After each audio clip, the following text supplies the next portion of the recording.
If I'm remembering correctly, Kwame Brown, when he first came into the NBA, carried a bottle of French dressing in his pocket because he went to French restaurants and they didn't have French dressing. All right, that's how naive and inexperienced in the world he was. If you prevent him from going to the NBA just for that 1 year, I think you get some. I don't know if he learns that French restaurants don't have French dressing, but he gets some kind of worldly experience going to a university for a year or going to the G League for a year. And my hope is out of that year, you get fewer sad stories like a kid wandering around Washington, D.C., looking for a French restaurant, but not having to complain that they don't have French dressing. Well, see, because that story, while it's funny, is incredibly sad. I think you're looking at it from a much more wholesome point of view, Paul. That like holistic. This is what will be better for the individual. I'm being completely selfish here and saying for the product. This makes me as a fan like both leagues more. Yeah.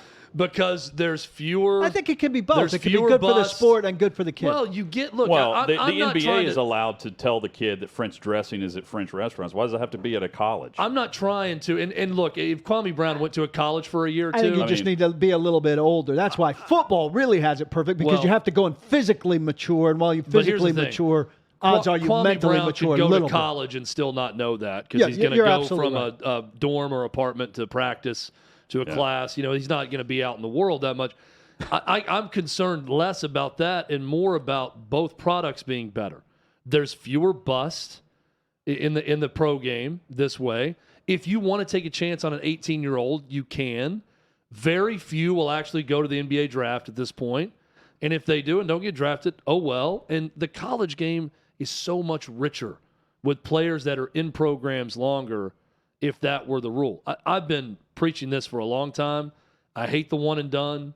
I also hate trying to stop someone from making the most money they can if they're 18 years old. If you're that great, if you're a generational talent and you want to go play in the NBA, go. I agree with that, but I think there are so many program for 1 year. So many agents and families that will be telling kids to go who don't need to go. But see, that's who will get money, Kwame Brown but is they'll the end example. up on the bench and do nothing. What would you say the over/under is for years played in the NBA for Kwame Brown?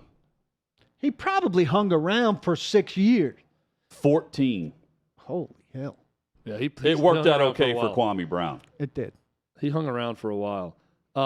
I would trade the French dressing knowledge for a 14-year NBA salary. There are plenty of other ones that went straight to the either. Yeah, there's a sadness to the story. You get what I'm saying. But like, if he went to college, he probably would have played 14 years and he would have been good. Yeah. I don't. But there are also guys who don't go to college that know the difference between French dressing and French restaurant. But here's where I'm going to sound very, very crass. Now, make six figures. Doing things. I'm not condoning the agent who preys on a poor family or whatever.